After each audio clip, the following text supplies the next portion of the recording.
School আমাদের প্রধান শিক্ষক উনি দেখেছেন, যদিও ওটাও প্রয়োজন হয় সেটাও আমি করে দিতে পারবো ইনশাল্লাহ। যা আজকে আমাকে যারা প্রধান পৃষ্ঠপোষক করেছেন তাদেরকেও ধন্যবাদ জানাতে চাই। আর স্কুল বলতে কিন্তু আমাদের আবেগ, আমাদের বাচ্চারা এখানে পড়াশোনা করে, ভাই বাচ্চা যারা আছে। আর একটা এলাকার মধ্যে একটা ভালো স্কুল থাকলে কিন্তু সেই এলাকার ছেলেপেলেরা ভালো কিছু করতে পারে, এলাকারও কিন্তু পরিবেশ খুব ভালো থাকে। ইনশাল্লাহ এই স্কুলটা যাতে কলেজে উন্নত হয় সেটাও আমরা চেষ্টা করবো। পানি না পানি পড়ার কথা, সর্বোচ্চ চেষ্টাটা করে যাবো আপনারা ইনশাল্লাহ। আমাকে আপনারা সবসময় পাবেন এই কাজের জন্য, আমার যতই কাজ থাকুক এই কাজের জন্য আমাকে সবসময় পাবেন ইনশাল্লাহ। আমরা যারা রাজনীতি করি যদি সত্যি জনগণের কল্যাণে করে থাকি, প্রথম সারিতে এই কাজটা আমাদের আগে করতে হবে, কারণ শিক্ষাই কিন্তু জাতির মেরুদণ্ড, সবাইকে এটা মনে রাখতে হবে। যেমন ব্যবসায়ীরা একটা দেশের মেরুদণ্ড, আর শিক্ষা কিন্তু একটা জাতির মেরুদণ্ড। যার জন্য আমরা যারা পলিটিক্স করি, রাজনীতি করি, যদি বলি জনগণের জন্য করি, তাইলে জনগণের জন্য করতে হলে এই কাজটা আমাদের সবার আগে। আর ইনশাল্লাহ আমি একটা কথা বলতে চাই, আপনাদের যে কোনো কাজে যে কোনো সহযোগিতা আমাকে পাবেন ইনশাল্লাহ। এই আশা ব্যক্ত করে আমি আমার বক্তব্য সংক্ষিপ্ত করলাম। আসসালামু আলাইকুম। আমি 33 বছর আগে আমি সিটিতে ফিরে গেছিলাম, এই স্কুল থেকে আমি মেট্রিক পাস করেছি। আমার কাছে অনেক স্মৃতি। আমি যখন সম্ভবত মানে ক্লাস 9-এ যখন পড়ি, তখন আমরা উসমানী উদ্যানে আমরা ক্লাস করতাম। সেই সময় আমরা অনেক আন্দোলন করছি, রাজপথে অনেক অবস্থান করছি স্কুলটা রক্ষার জন্য। আমরা অনশন করছি প্রিন্সিপালে, আমরা অনেক কিছু কালের সাক্ষী, কিন্তু আসলে আমরা পারি নাই। কারণ সেই সময়ে সম্ভবত বাংলাদেশের প্রথম সার্ক সম্মেলন অনুষ্ঠিত হয়েছিল ওই উসমানী উদ্যানের ওই অডিটোরিয়ামে, যেই কারণে ওটা আশেপাশে কিছু থাকবে না, যে জন্য সেটার জন্য আমাদের স্কুলের উপরে এই অত্যাচারটা হয়েছিল।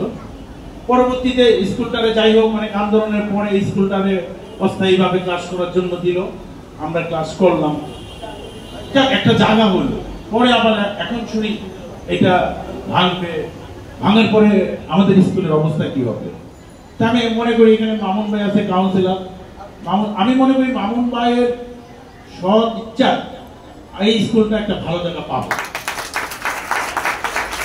দ্বিতীয় কথা, আপনার আমাদের স্কুলের যে 14 শিক্ষক টিচার সাহেব বললো 56% জানে, আমিও জানি। সেটা আমার বাড়ির সামনে, আমার বাড়ি কিন্তু তুফানা রোড, ঠিক আছে, স্কুলের ঠিক অপোজিটে, মাঠের অপোজিটে। আমার মনে হয় আমি শাহবাগ থানা বিএনপি সাধারণ সম্পাদক। আমি মনে করি এখানে অ্যাডভোকেট মৌসুমী ও ছোট বোন ওর সাথে হতে বলেন, সমস্ত শক্তি দিয়ে যদি আমরা চেষ্টা করি তাহলে আমাদের স্কুলটারে আবার ওই উসমানী উদ্যানের মাঠে আমরা স্থাপিত করতে পারবো। আপনারা আমাদেরকে সহযোগিতা করবেন ইনশাআল্লাহ।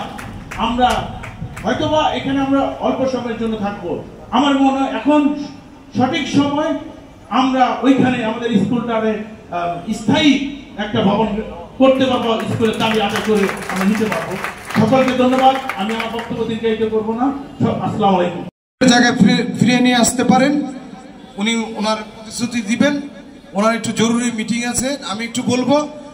আমাদের যে রিইউনিয়ন আজকে শুরু, 25 তারিখ পর্যন্ত চলবে। ডিসেম্বরের 19 তারিখে আমরা স্কুল প্রাঙ্গণ মাঠেই আমরা একটা বিশাল আয়োজনের মাধ্যমে, সাংস্কৃতিক অনুষ্ঠানের মাধ্যমে সমস্ত, আপনারা জানেন আমরা গ্রুপে অনেক কিছু লিখেছি, এতদিনে অনেকেই গ্রুপে সংযুক্ত নেই, তো আমরা চেষ্টা করছি গ্রুপে সবাইকে সংযুক্ত করার জন্য। তো আমাদের এই প্রাণের বিদ্যাপীঠটি 50 বছরের যে গৌরবের যে 50 বছর, আসলে 50 বছর মানে অনেক বছর, অনেক মানুষ বাঁচেও না 50 বছর। কথা হচ্ছে আমি এখানে সবাইকে আগে সালাম দিয়ে নিচ্ছি। আজকে এটা আছে বলে আমি আপনাদের সামনে দাঁড়িয়ে আছি, আজকে এই স্কুল আছে বলে আমি এখানে দাঁড়িয়ে আছি এবং বাংলাদেশের সর্বোচ্চ আদালত সুপ্রিম কোর্টের হাইকোর্ট বিভাগের আইনজীবী হতে পেরেছি। এই রমনারেলি উচ্চ বিদ্যালয়ের অবদান আমি জানি না কার কতটুকু, তবে আমার কাছে অনেক কিছু, অনেক কিছু, অনেক কিছু। এবং আজকে যে আমাদের রিইউনিয়নের কথা বলা হয়েছে, মানে এমন একটা সময়তে বলা হয়েছে যেখানে আমাদের স্কুলের আপনার এটা ভাঙবে, যার ডকুমেন্টস আমি নিয়ে আসছি আজকে। তো অর্ডার সব কমপ্লিট হয়ে গিয়েছে ইনশাআল্লাহ। যেহেতু আমাদের কাউন্সিলর সাহেব এখানে আছেন, তিনি অবশ্যই আমাদেরকে হেল্প করবেন, এইটুকু আমরা আশা রাখি।